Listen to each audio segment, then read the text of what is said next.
Good morning, everyone. We're going to go ahead and start the ceremony by welcoming the MIT Gospel Choir.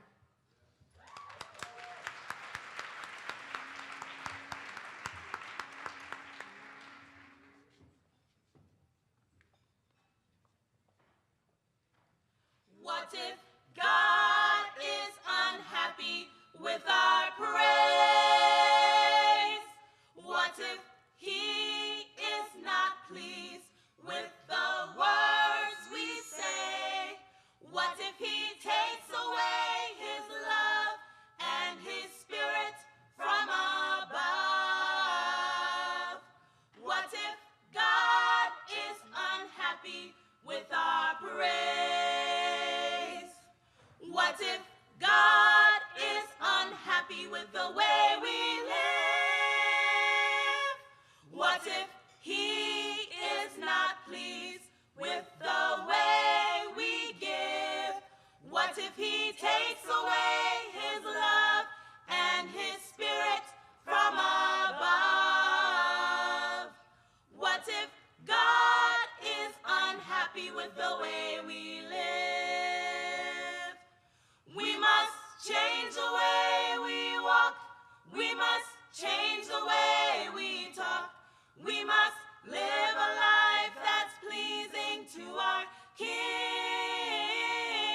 We must read God's holy word. Let His praises be heard. Lord, just be pleased with our praise. We must change the way we walk. We must change the way we talk. We must live a life that's pleasing to our King. We must read God's holy word. Let His praises be heard. Lord, just be pleased. Lord, just be pleased. Lord, just be pleased with our praise. Praise, praise, praise, praise, praise. Pleased with our praise.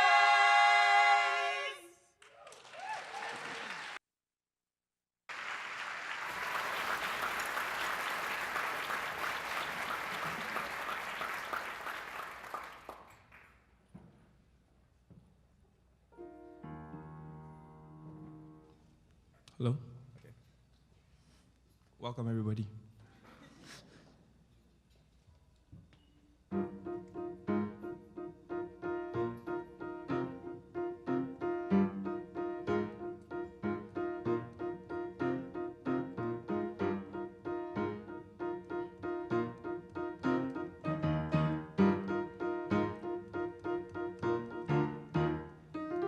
People come, people go.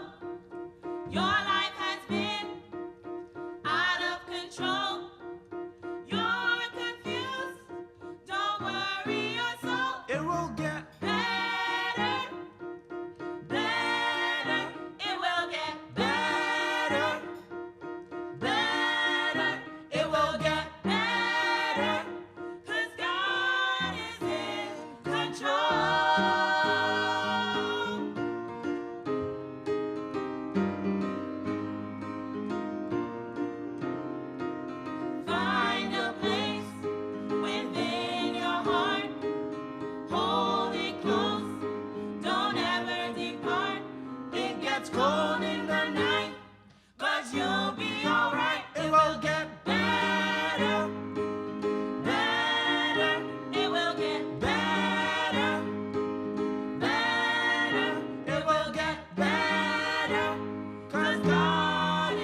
Good morning, everyone.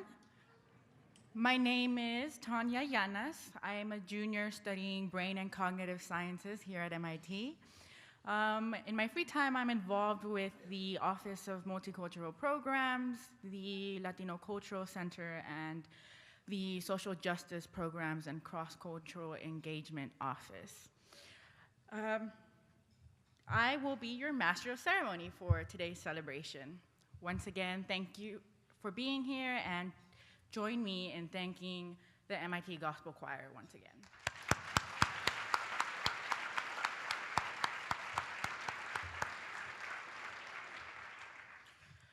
I would like to introduce Chaplain Boswell Ford, who will lead this morning's invocation.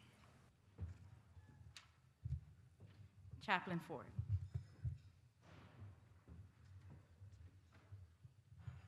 Good morning. I would like to ask all who are able to please rise for our invocation this morning.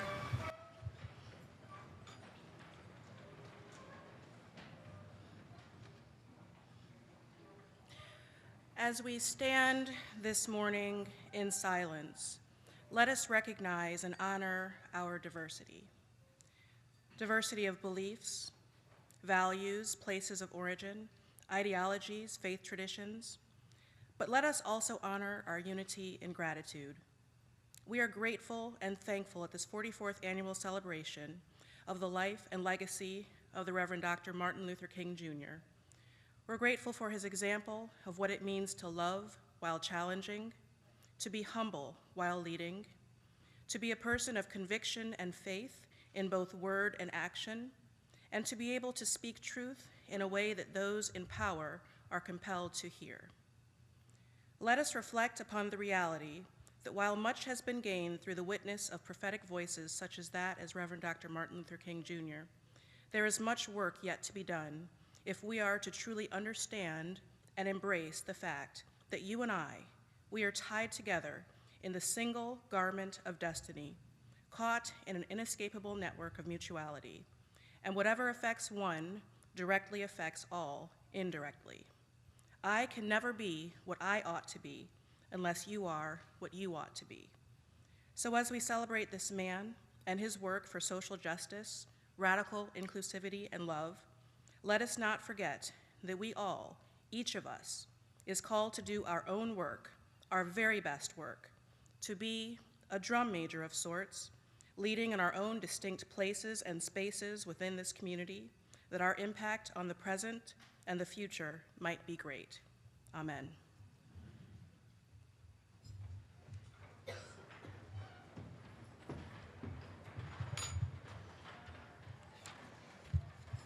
Thank you, Chaplain Ford. Now, in the spirit of our celebration of the life and legacy of Dr. King, we would like you to greet, meet, or shake hands with someone near you, at your table, across from you, or behind you.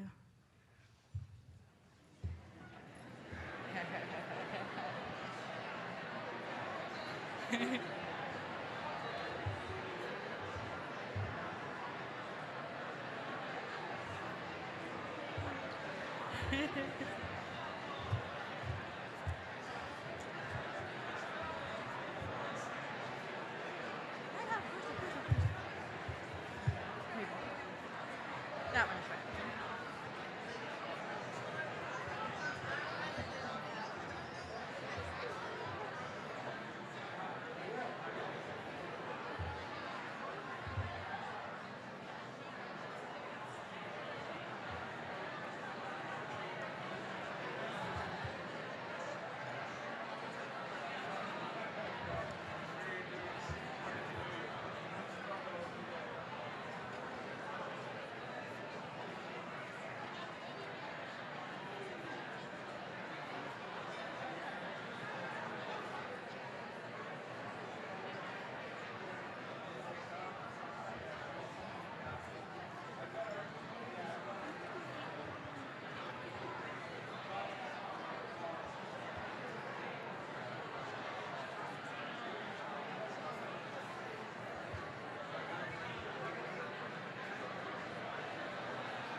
Thank you, everyone. If you could please take your seats. All right. Welcome to the 44th annual Dr. Martin Luther King Jr. celebration. We are excited about today's event and are happy that you are here today to celebrate with us.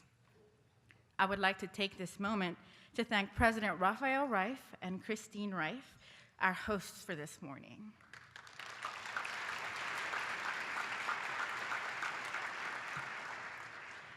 I would also like to thank our honored guest and keynote speaker, Wade Davis.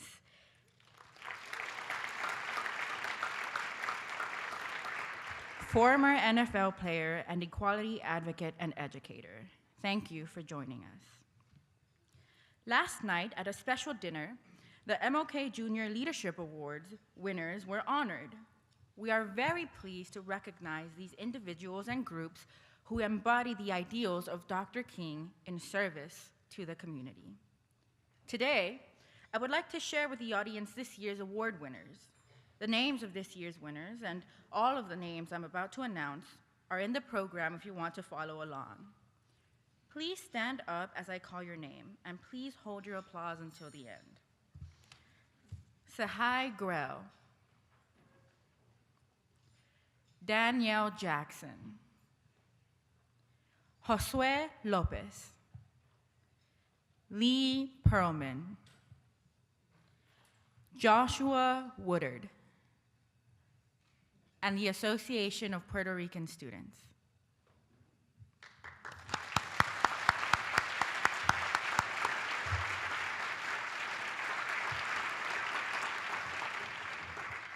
Now, I would like to recognize the 2017-2018 MLK Visiting Professors and Scholars. Please stand as I call your name, and again, please hold your applause until the end. Kimberly Brown,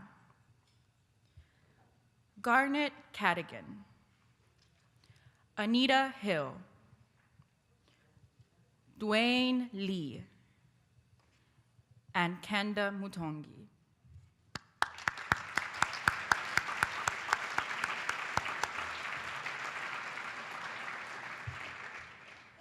I would like to thank all the members of the Martin Luther King Jr. Celebration Subcommittee of the Presidential Committee on Race and Diversity, to whom we owe this wonderful event. Please stand as I call your names. Committee members include Asia Adams Heath, Zena Queen, who were our wonderful co-chairs, Dextina Booker, Latari Canty, Sharon Clark, Catherine Gammon, Sally Haslanger, Alice Johnson, Heather Konar, Deborah Liverman, Tanya Yanas, hi, that's me, Caesar McDowell, Paul Paravano, Christine Reif, and Toby Weiner.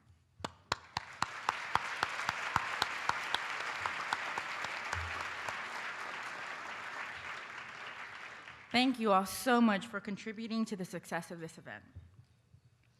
The theme for this year's celebration is Injustice Anywhere is a Threat to Justice Everywhere, Sustaining the Struggle for Equity. We are here this morning not only in celebration of the remarkable work of Dr. King, but also to reflect on how we, both as individuals and as a collective, can make strides towards continuing his legacy. As we go through the program, we encourage everyone to truly examine what it means to dismantle oppressive systems and rebuild them into structures that are safe and just. However, this feat proposes a difficult question. Where do we start? In reflecting on this question, we hope to emphasize the importance of each person's voice and story in the process of eliminating injustice. Dr. King understood that this process is not always easy, and certainly does not always come without antagonism. But everyone's voice, including yours and mine, is crucial to the resistance. So, what will we say? We are excited to hear from President Rife today, but before that, I have the pleasure of introducing two of our very own students, undergraduate Tori Finney and graduate student Josue Lopez. They will guide us in a reflection on the life and legacy of Dr. King. We will hear first from Tori, followed by Josue. Tori Finney.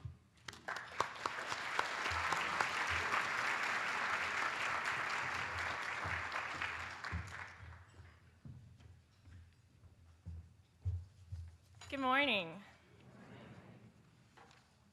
My name is Tori Finney, and I am a senior studying computer science with biology.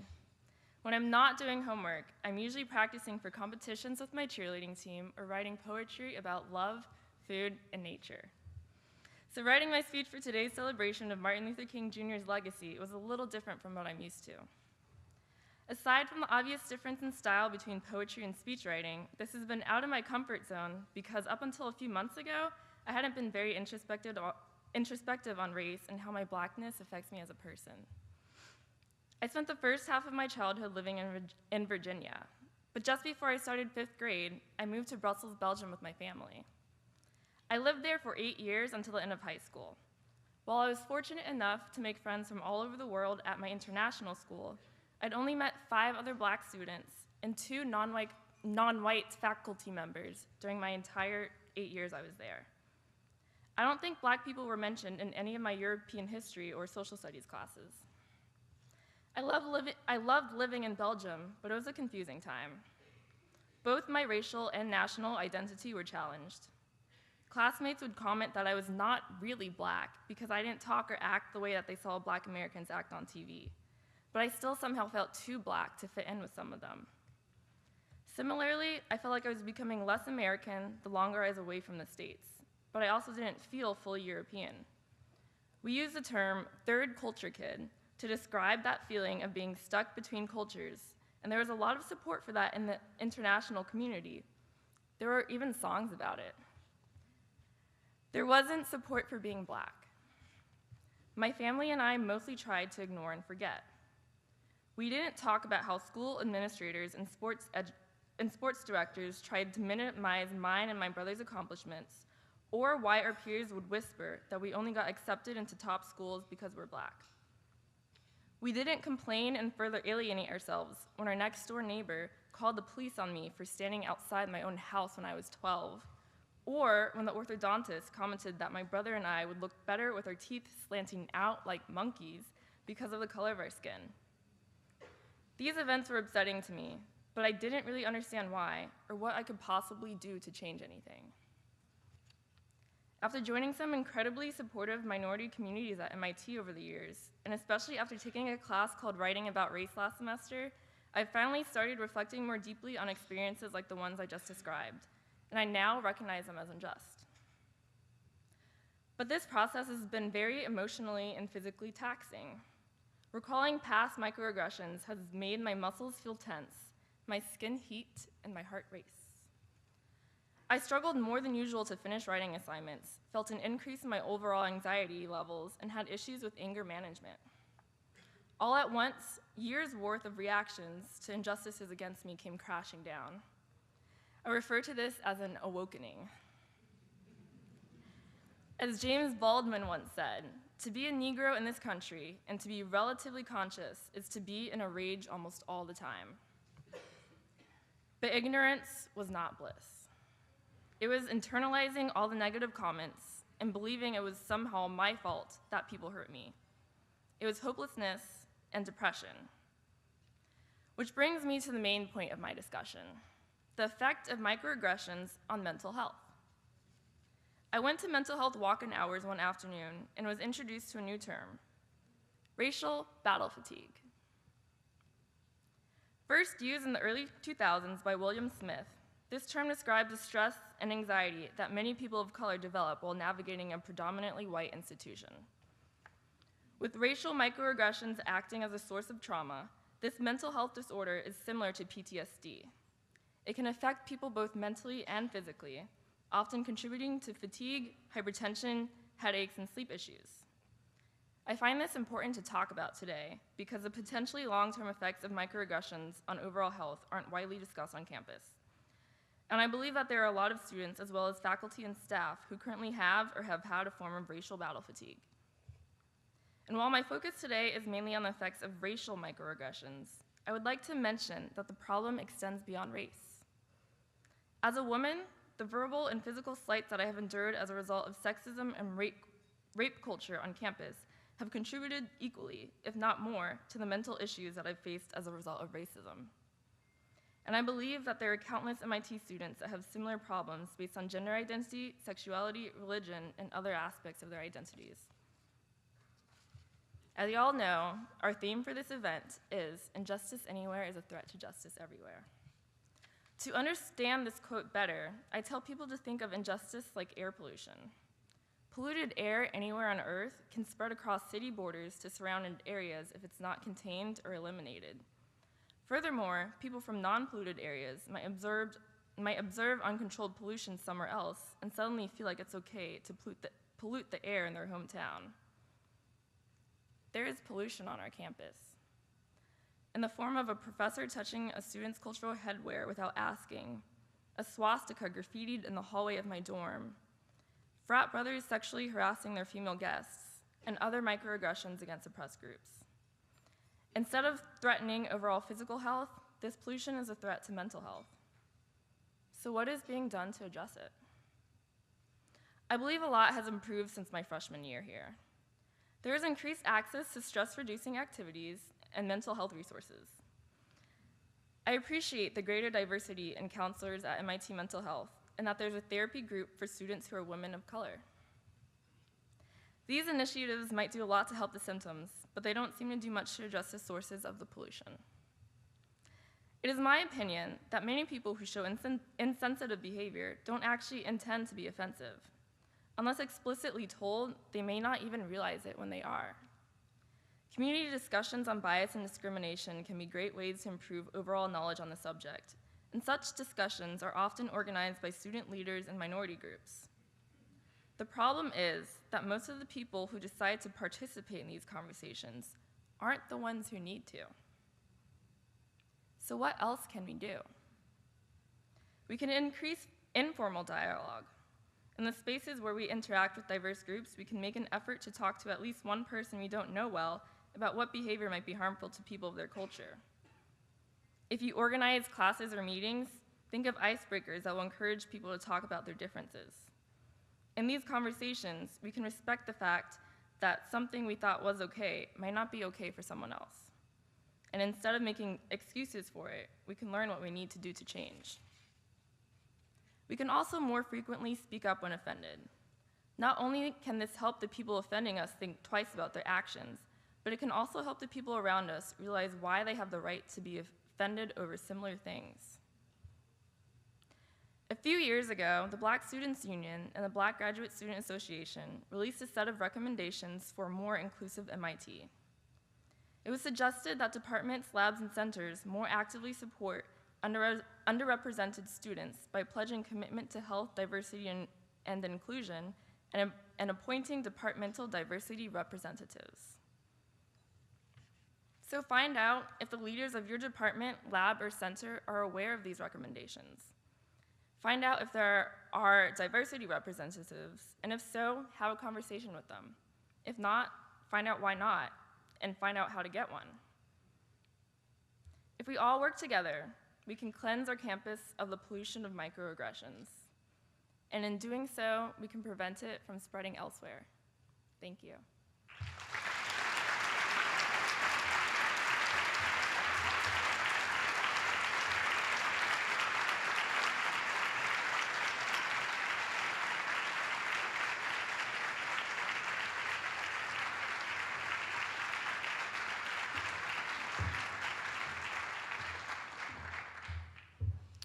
Thank you, Tori. Up next, we have Josué Lopez, who will be giving his own speech.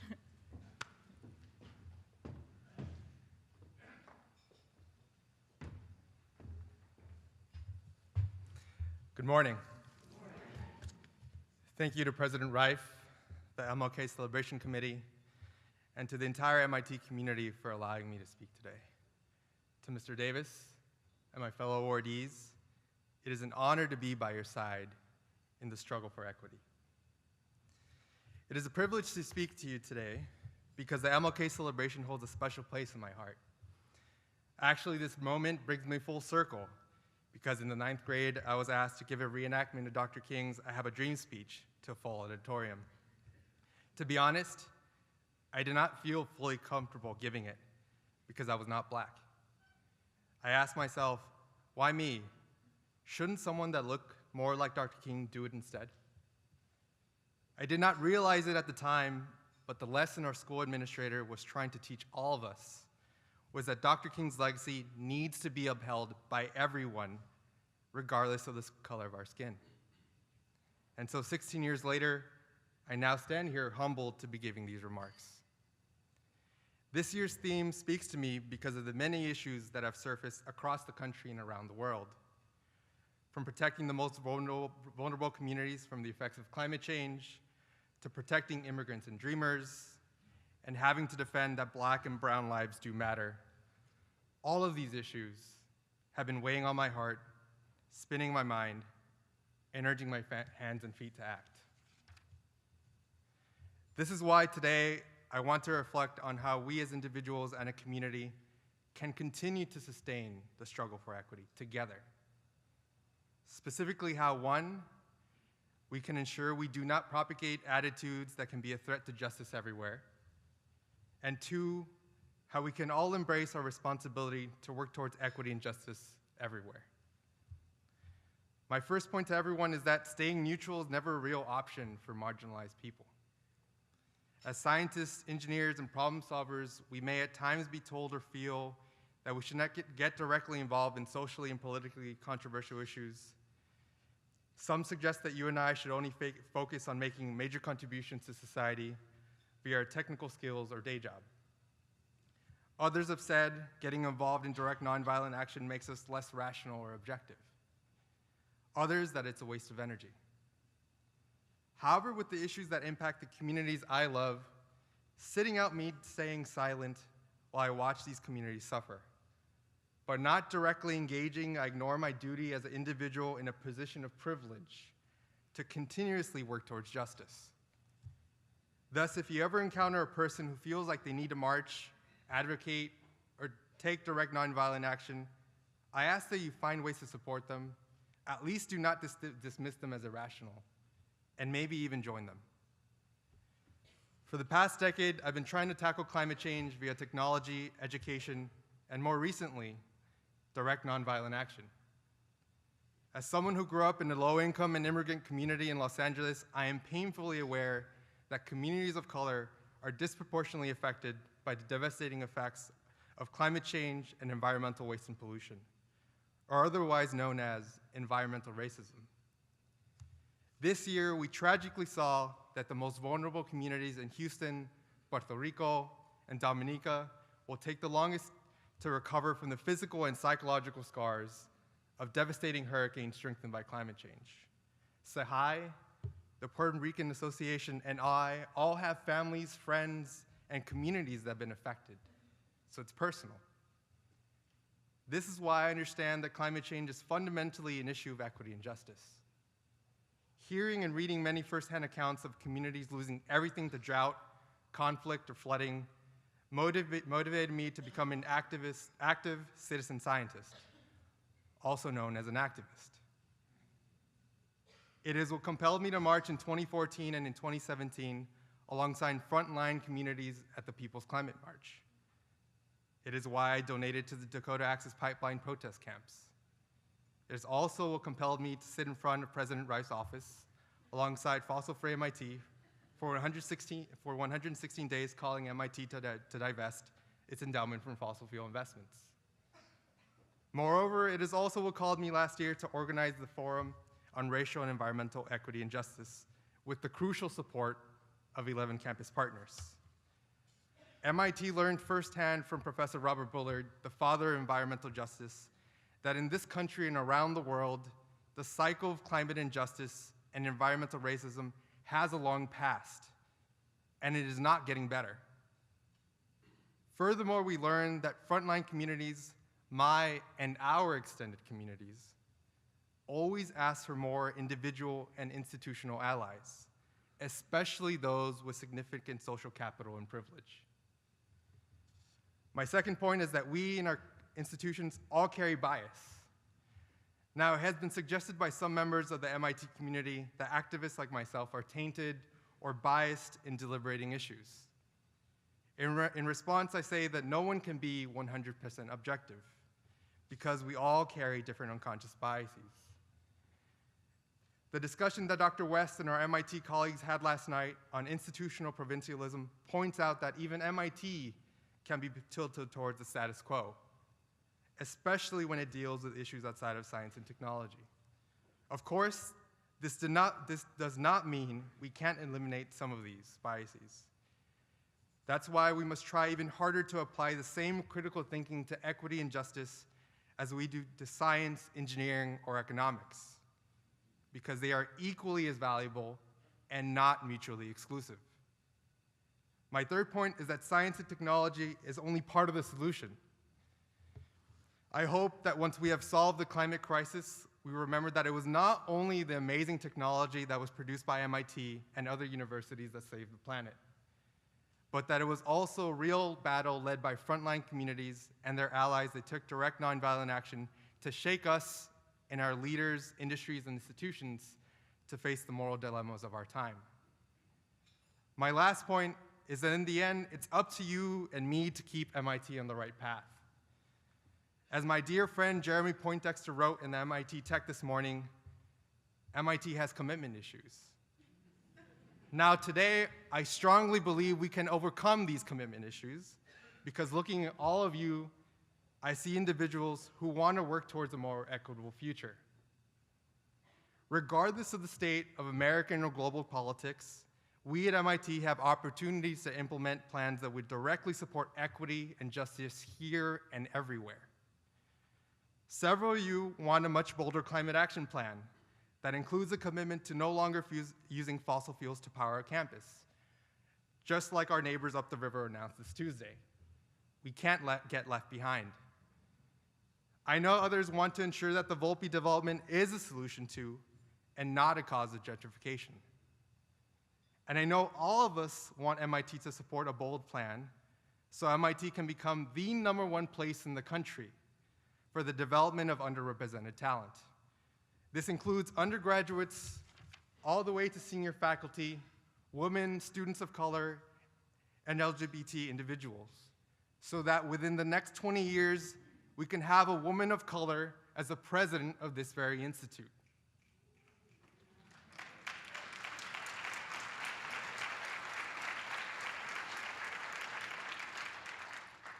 We can all hope and dream that all of this and more can be accomplished, but that will only happen if each of us commit to doing a little more to carry Dr. King's dream to completion.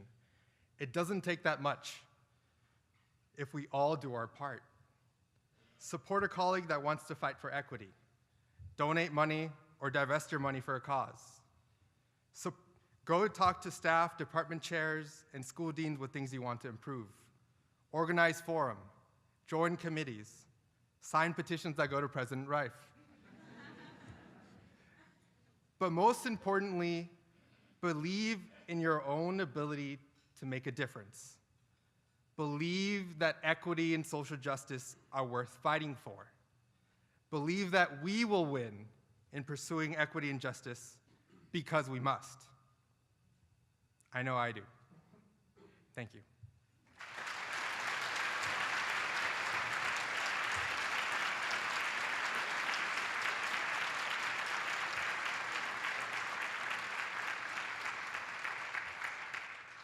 Now, I actually have the good fortune and pleasure to introduce the president of this great institute.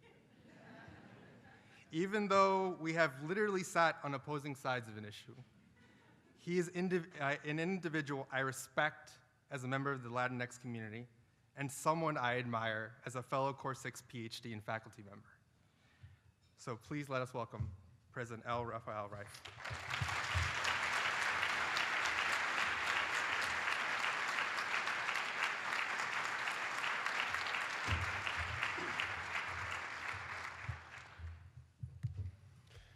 forgot this guy was outside my office for all that. Thank you, Josue. I love that name, Josue. I can pronounce it. Good morning, everybody.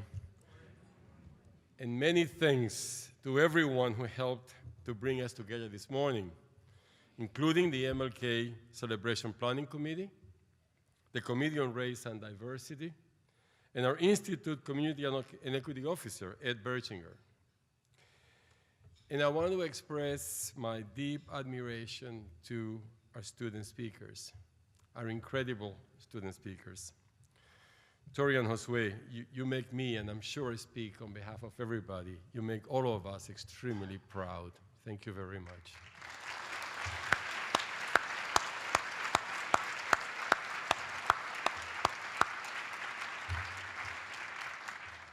Today's celebration is focused on a subject of great importance and of persistent urgency. How can we best contribute to sustaining the struggle for equity? Tori and Josue have already expressed several dimensions of this challenge. Tori spoke of the strain of persevering, day after day, through the smog of racial injustice.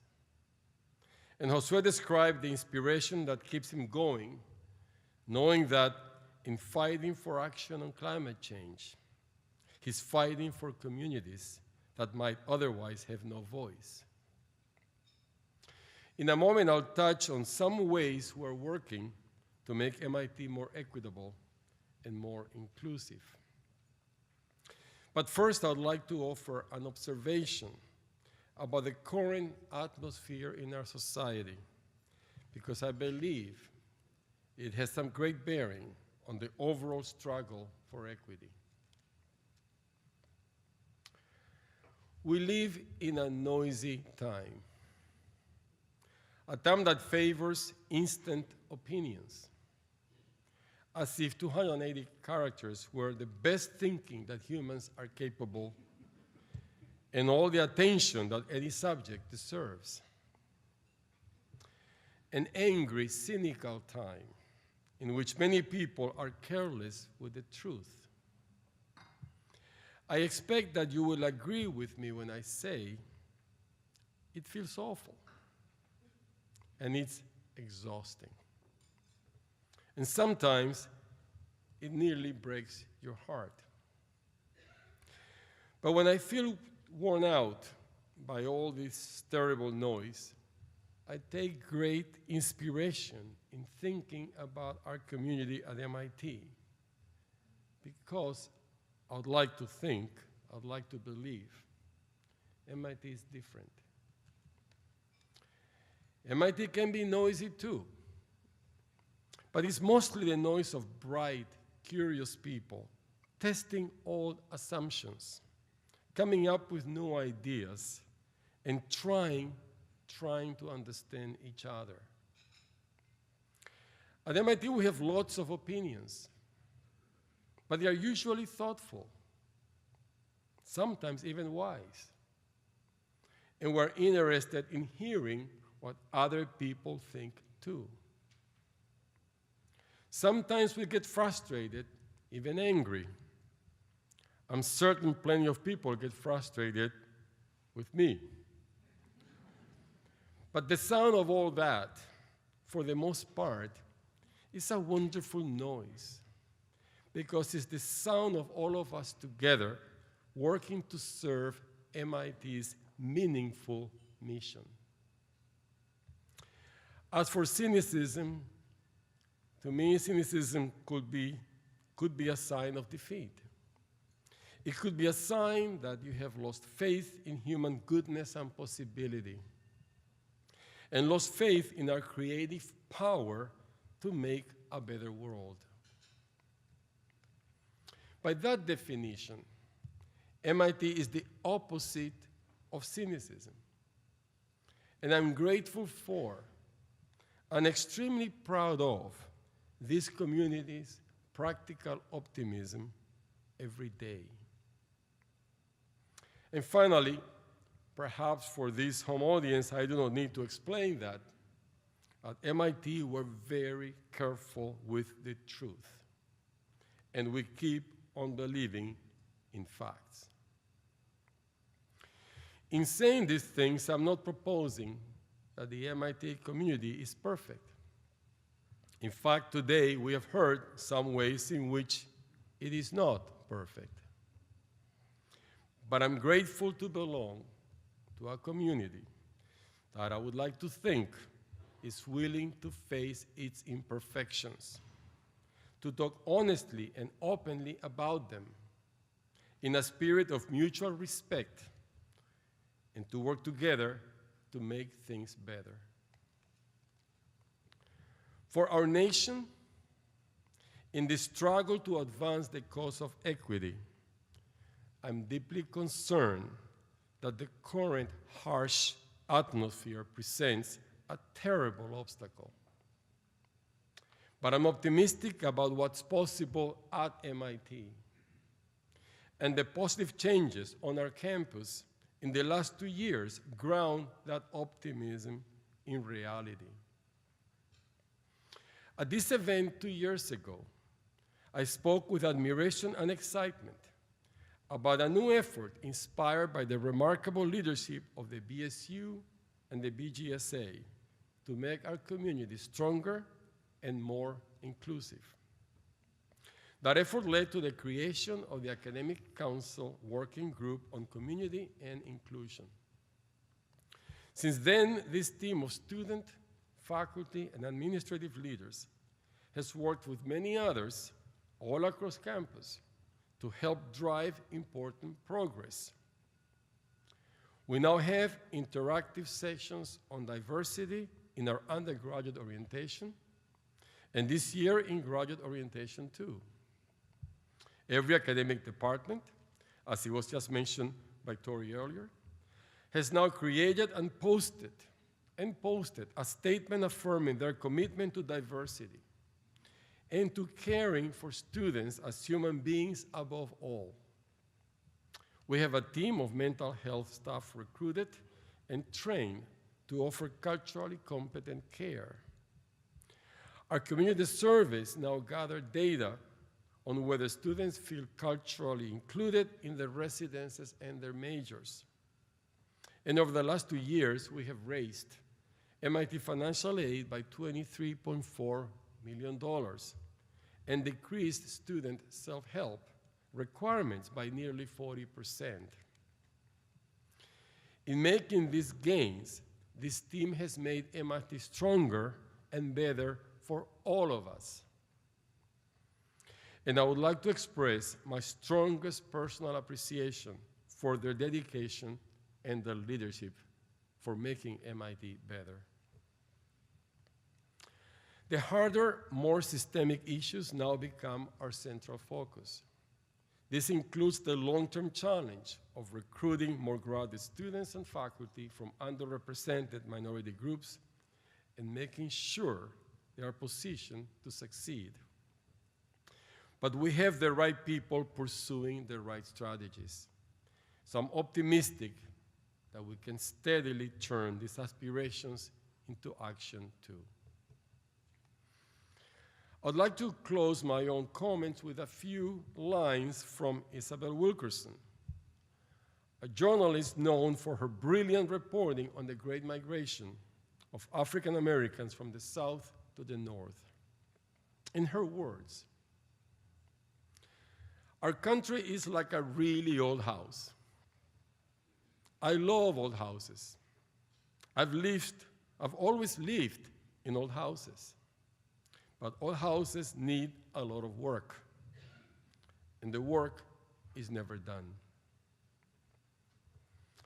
MIT is an old house too, but I'm confident that we have the tools and the strength for all the work we must do together. Now it's my great pleasure to introduce our keynote speaker.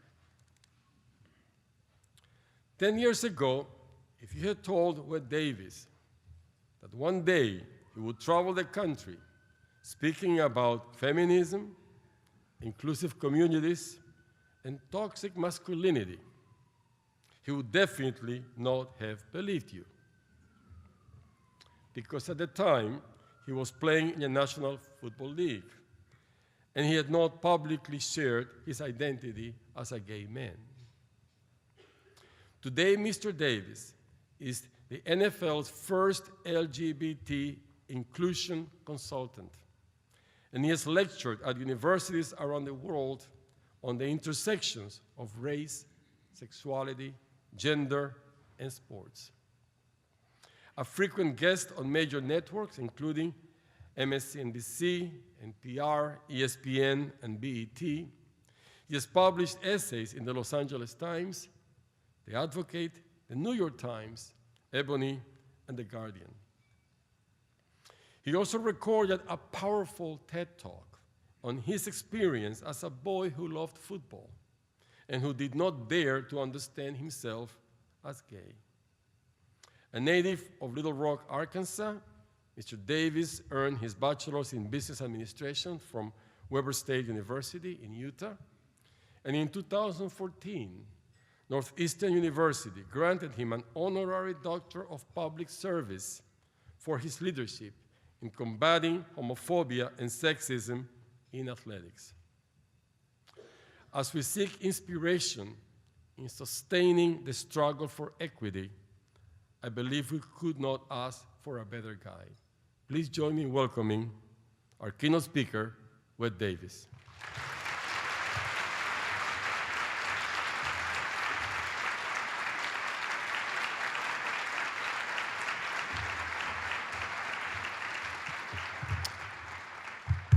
Wow. Good morning. It is an honor and a privilege to be here. Thank you for everyone who worked so diligently to bring me here. Thank you to the young people for your talks. They truly inspired me. And thank you to our wonderful president for your words. I had a different speech written, and then I had the chance to hang out with Jose and Joshua, some other young people from last night, and they made me change the entire thing. So bear with me, because this is brand new. But I'm so excited to be here today. And I was going to start this talk by saying how much it meant to me to be here. But if I never told you what it meant to me to be here, then you wouldn't know, right? So why don't I just tell you? So what it means first is that I'm doing the work that I think that we're all put here to do. And that is to take care of each other. I actually think that we're not here to be celebrities, politicians, or even athletes. And those ideas are fine, but that's not actually what we're here to do. We're truly here to take care of each other. So as we think about how do we sustain the struggle for equity, I thought long and hard about what does that mean? And then I did some research, and I read a poem by Langston Hughes, and I want to read that poem to you all today. And that poem says, in an envelope marked personal, God addressed a letter to me. In an envelope marked personal, I have been given my answer. I'm going to read that one more time. In an envelope marked personal, God addressed me a letter. In an envelope marked personal, I have been given my answer. And I think that Langston Hughes has provided us with the how to sustain the struggle for equity. The work must become personal. The work must become personal. The work must become so personal that we start to see our struggle in the struggles of others. The work must become so personal that we stop using language like at risk. The work must become so personal that we get out of our own comfort zones and make deep and lasting connections with others who have different types of education, different class distinctions, and different experiences. The work must become so personal that those of us who even label ourselves as liberal and progressive stop believing that the problems are in someone else's backyard. And we start to look at ourselves in the mirror. The work must become so personal that if our friendship groups aren't truly diverse, and women aren't at the top of our organizations, and folks of color aren't at the tops of our organizations, we know that we have not done enough. Because when the work becomes so personal, you cannot rest but to actually seek out justice and equity. Because there is so much distance that keeps us apart. There's so much distance between black and white. There's so much distance between straight and gay.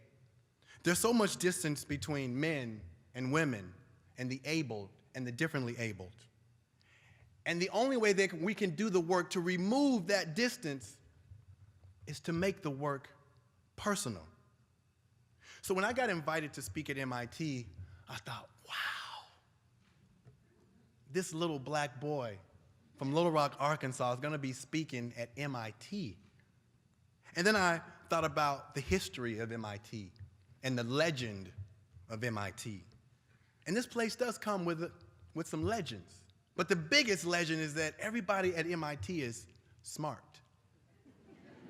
That is your legend, right? So when I thought about speaking today, I was like, wow, who would ever thought that I would have a chance to even attend a university like that? Because I'm not smart. People have never thought of me as smart. When I was playing in the NFL, no one ever said, wow, you're so smart. And who would ever thought that I'd be given a keynote at MIT? Because no one has ever thought of this little black gay athlete as being smart. So that was something that I had to wrestle with as I came here. Because when I was growing up in Shreveport, I had a heavy Southern accent, a very heavy Southern accent. And I also had a speech impediment. And my mother, she moved us from Shreveport to Colorado. And I grew up in abject poverty. But the man who my mother married took us out of poverty. And when I got to Colorado, I was like, wow, he's got a house with a basement. Woo! We are rich. He got a 2-car garage. We didn't even have a car. I was like, wow. But then I started to meet different types of people. And I had to speak at some point. And I didn't talk the way that everyone else spoke. I didn't say my STRs the way that people imagined that I should. I said words like scrate, screet, and strawberry. I said words like motor Earl and not motor oil. I said things like orange and not orange. And people would pat me on my head and go, oh, bless your little heart. Oh, y'all know what that means too, right? It means bless your little stupid heart. Right? Again, no one ever called me smart. So because I wanted to fit in and be accepted and be embraced, I got rid of my Southern accent. Because I didn't think that people would ever truly see me, as long as I didn't show up in the world as others thought that I should. So when I think about how do you help kids from Louisiana dream that they can attend MIT, your work must be personal. Your work must be personal because language matters. Words matter. When we say words like ghetto, when we say words like articulate, again, when we say words like at risk and not at promise or at potential, language matters to destroy the dreams of others who believe that they can attend a school like MIT.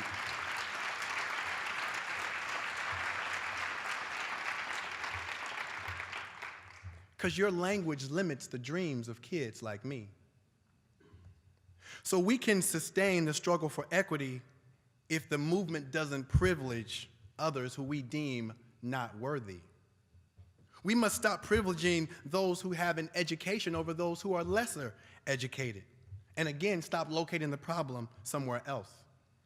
Sustaining the struggle for equity also involves having conversations with people who you may not agree with, and oftentimes don't agree with. Because I don't think we can afford to throw anybody away. We cannot afford to throw anybody away, even if you do not agree with them. But I get to cheat, because I have the greatest job in the world now. Playing in the NFL was something, but the job I get to do now is special. Because I get to sit in corporate spaces and locker rooms and talk to people about racism, sexism, homophobia. Like, who would ever imagine that? I get to do that. And my work was never that good until I learned two tricks. I had to become disinterested in being right. I also had to become disinterested in holding on to my own ideas of my own goodness. Because how many of us say, well, I'm a good person? Let you in on a secret, no one cares. No one cares. Because part of my job was to have some really charged conversations with people who often did not agree with me. I remember I was having a conversation with some folks and someone said, hey, Wade, you know what, I really don't believe in this gay stuff. I don't believe in this gay stuff. And in that moment, I had to become disinterested in being right. I had to become disinterested in thinking that I was a good person and learn how to ask better questions. And learn that people come from a history, and that history often guides their thoughts, their actions, and their attitudes. And that session could have ended right there. But instead, I said, tell me more. And that session that normally lasts 90 minutes lasted 3 hours. And that person and other people after that conversation said, can we exchange phone numbers? Because you allowed me to talk. And what I realized is that the work of creating equity and justice is like having a beautiful slow dance with Marvin Gaye on. And that we just gotta dance, and sometimes you're gonna step on my toes, and I'm gonna step on your toes. But if the work is to really make deep and personal connections, we gotta keep the music going in order to find solutions. Because if the music stops, the work stops. The work stops. And when the work becomes personal, you never want that music to stop playing. Because you know finding equity and justice means that nobody can be left behind. But y'all don't hear me. Because we're so interested in our own goodness and in being right. But LGBTQ youth who are homeless don't care if you're right. Don't care if you think that you're a good person. Immigrants being deported in this country could care less about your ideas of goodness. Trans women of color who often have a life expectancy not past the age of 35 do not care if you think you are a good person. They care about your actions. What are you doing? What are you doing every single day? Women who are struggling under the weight of a patriarchal system that only benefits men and does it in our name do not care if you think you're a good person. And they actually don't want to hear that you only became a feminist after you had a daughter.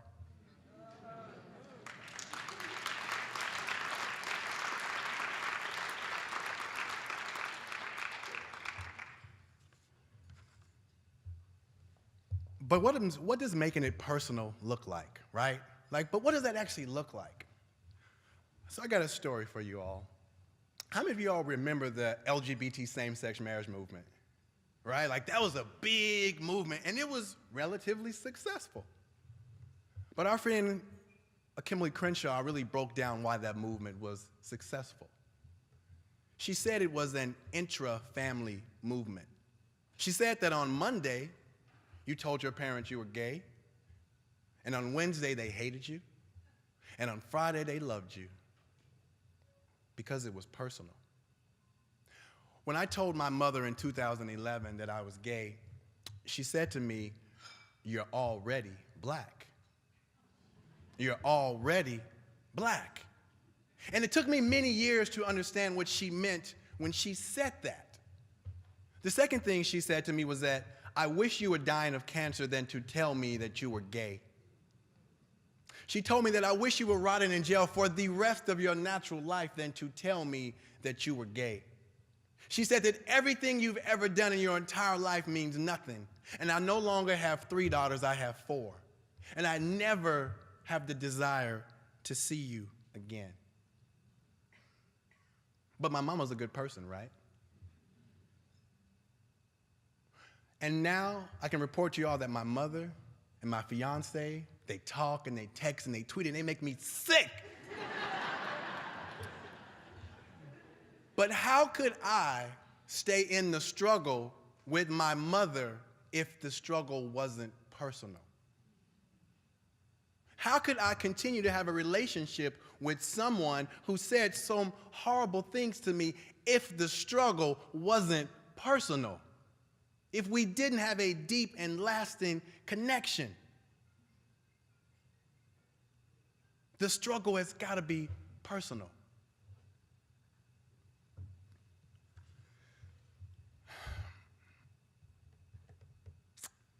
My mother and I sat in discomfort for a long time.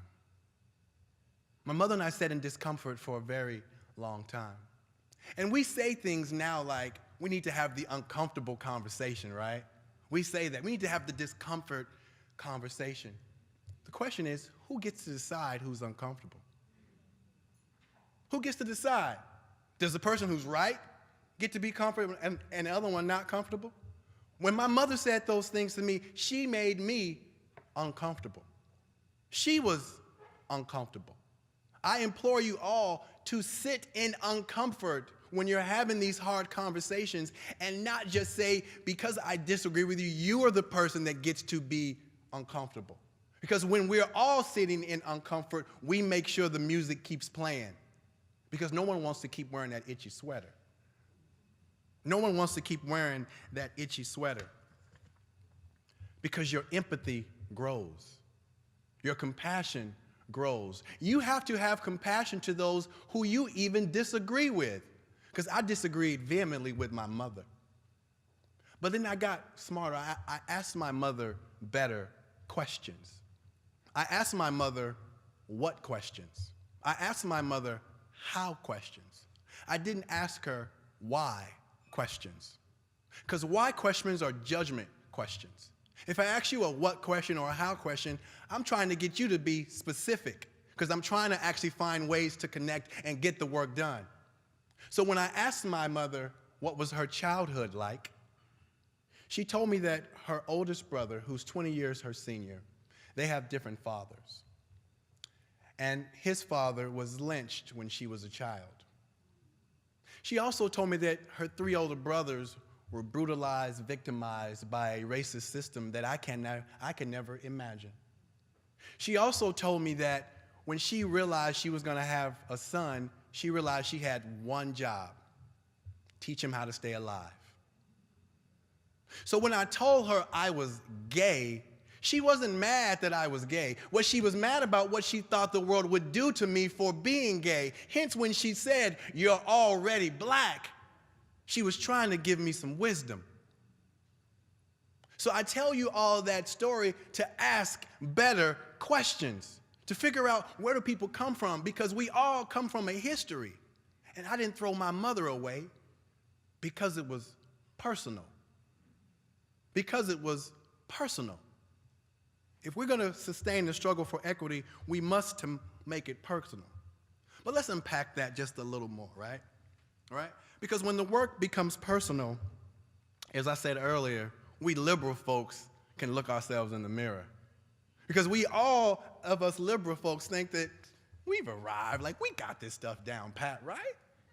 We got, like, it's those other people who are doing the work wrong, right? So when I go visit San Francisco in this really liberal and progressive place, and I don't see anybody that looks like me, I know that something sinister has happened. But again, those folks are progressive. And Wade Davis is progressive, right? I'm a feminist, right? I got a confession. I'm also sexist. How could I not be? That's the work.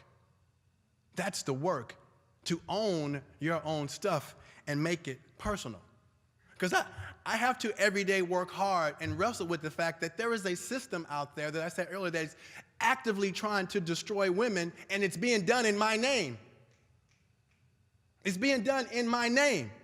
So unless I can own the fact and name the fact out loud that I'm a feminist so women around me can hold me accountable for my actions, it's never personal. The work must become personal. When the work becomes personal, you understand that if you live in a neighborhood that is absent of people of color, something's happened. Something has happened. Because it's just not by accident. Sustaining the struggle for equality is also about connecting and listening to those who have different lived experiences than you. I was given a job back in 2012 at this LGBT center called the Hedrick Martin Institute. It's also the home of the Harvey Milk High School. And I wasn't qualified to get that job. But the executive director, Thomas Crever, saw something in me that I didn't see in myself. And he gave me the job with the understanding that I would kind of hit the ground running and learn as I go. And I was in a classroom with a group of young kids. And I was telling these kids that because they had high rates of HIV, I said this statement. I said, just wear a condom. It's that simple, right? And I said a lot of other comments that were very dismissive of these kids' experiences because I thought that I knew what success looked like.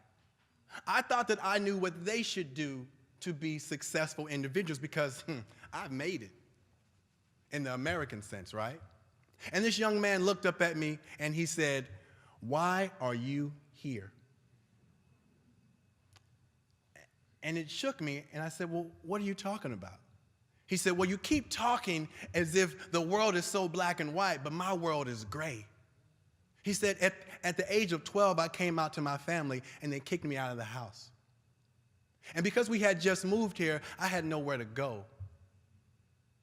And what does a 12-year-old kid do when he's homeless, he asked me. And I said, he said, I couldn't get a job. So I slept on the subway, and I slept on park benches.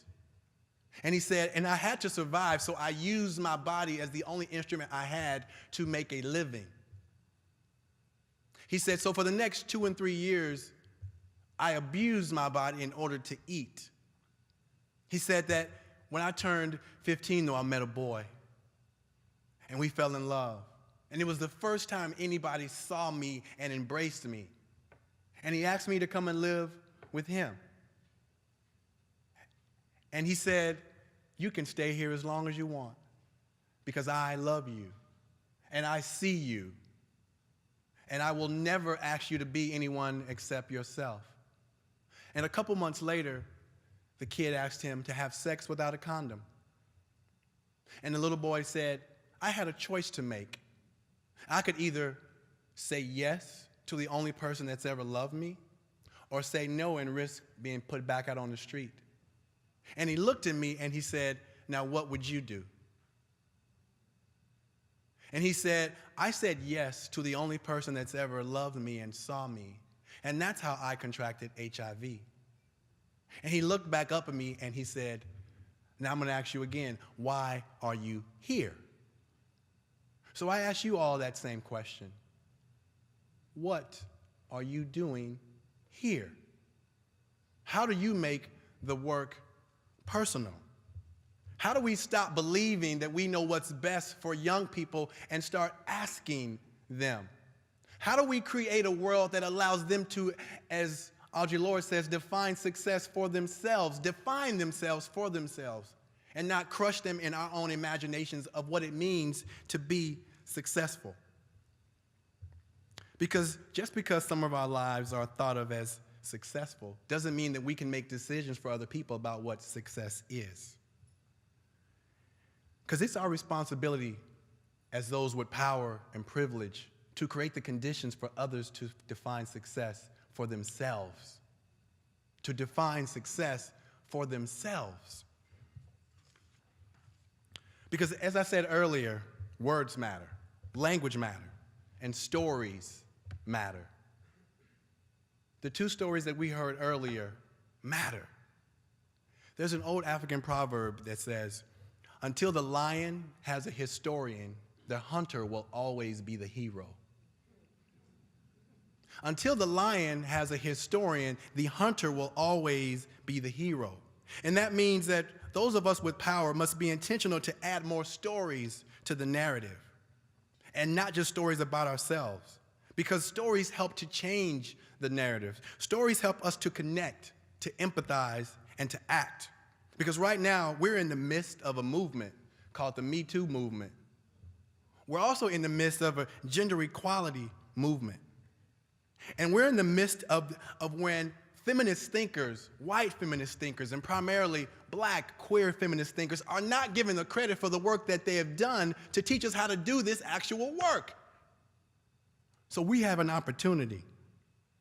We have an opportunity. Men, we have an opportunity to join this movement.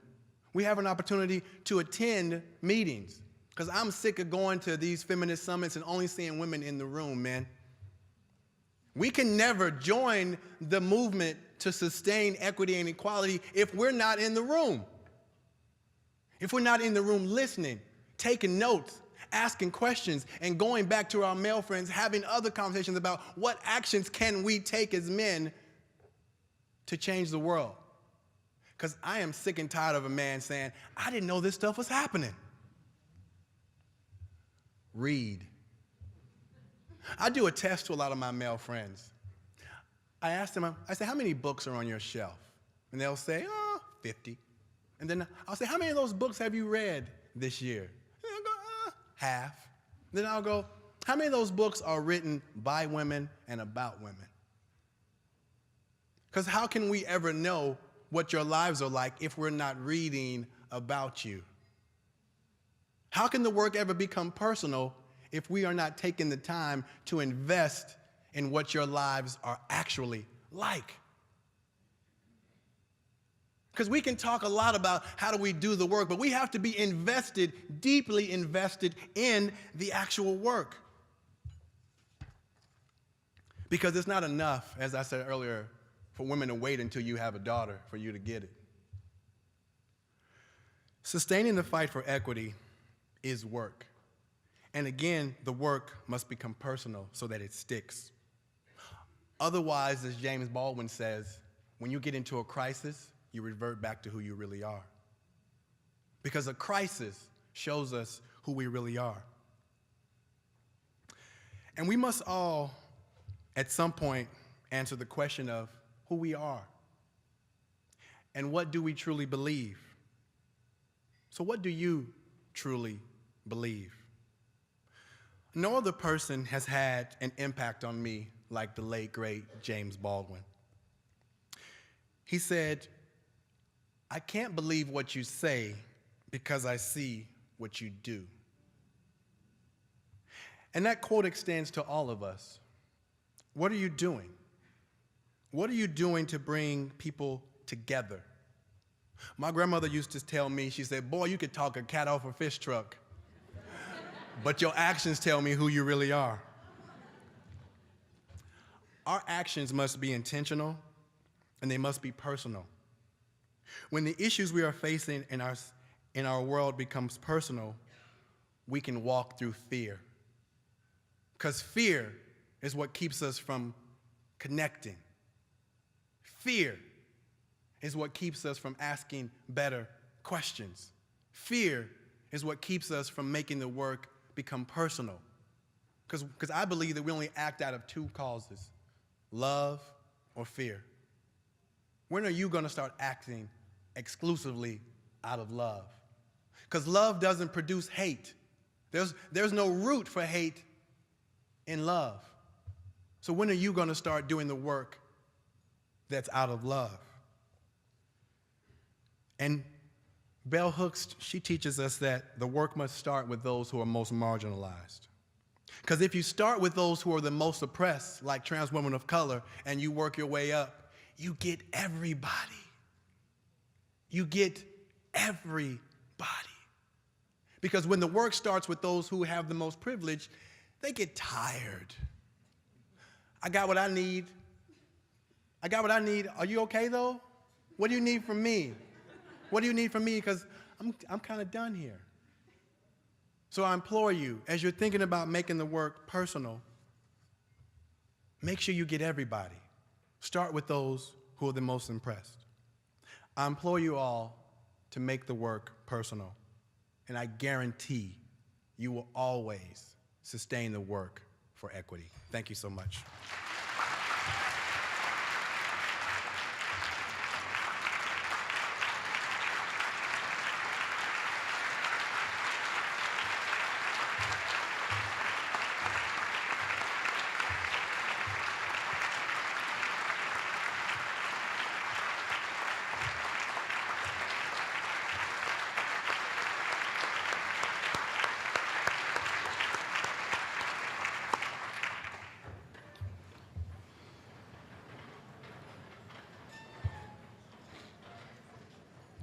Please join me in thanking once again Mr. Davis for his inspirational remarks. Thank you.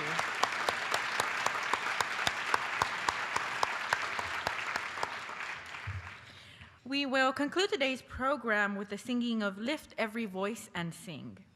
We ask that you join in and sing the first verse of the song. The lyrics are located on the back of your program.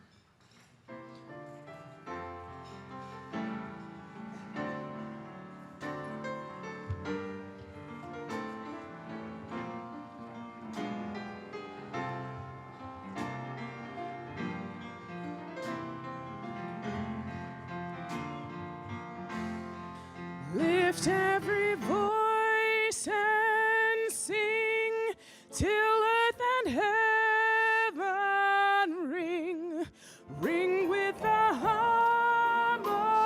harmonies of liberty. Let our rejoicing rise high as the listening skies. Let it resound loud as the rolling sea.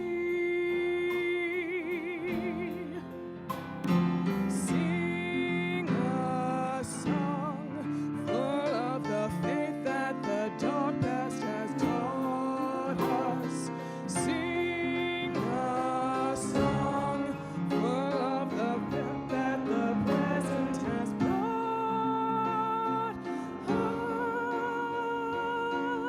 us.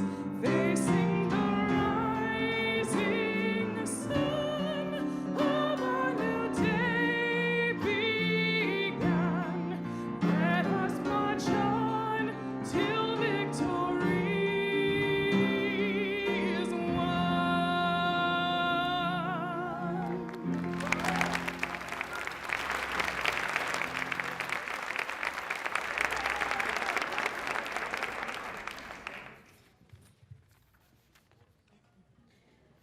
Thank you. Now, Thea Keith Lucas will give the blessing and lunch will be served.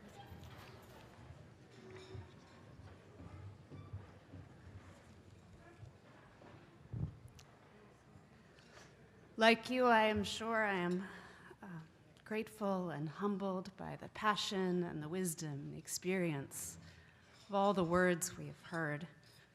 Allow me to add one small good word, a benediction. As the Hebrew prophet Isaiah said, "How beautiful on the mountains are the feet of those who bring good news, the feet of those who proclaim peace." And we say it too.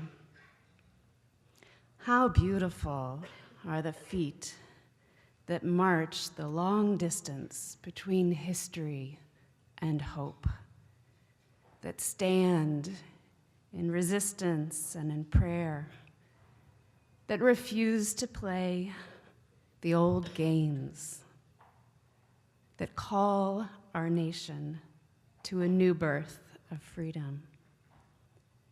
How beautiful are the arms linked together, the hands lifted up to say, you are not alone in your truth. you can count on me too. The voices of old fears swarm up from their holes in the ground and buzz around us, saying, we are different, ugly, dangerous, wrong, things to be used or thrown away. But we know. We know how beautiful are all the children of humanity, fighting to live in peace within their own skins.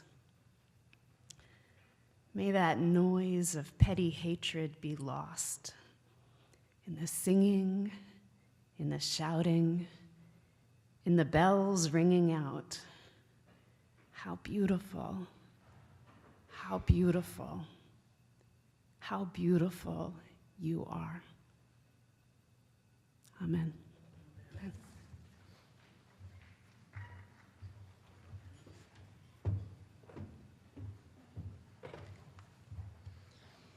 Thank you, Thea Keith Lucas. As you're served lunch, please look to the monitors for some important announcements about upcoming events. Thank you for coming today. I hope you've enjoyed this morning's program. It has been a wonderful event, which I hope has inspired you to not only remember Dr. King's words, but to act upon them. Now we invite you to stay for a delicious lunch.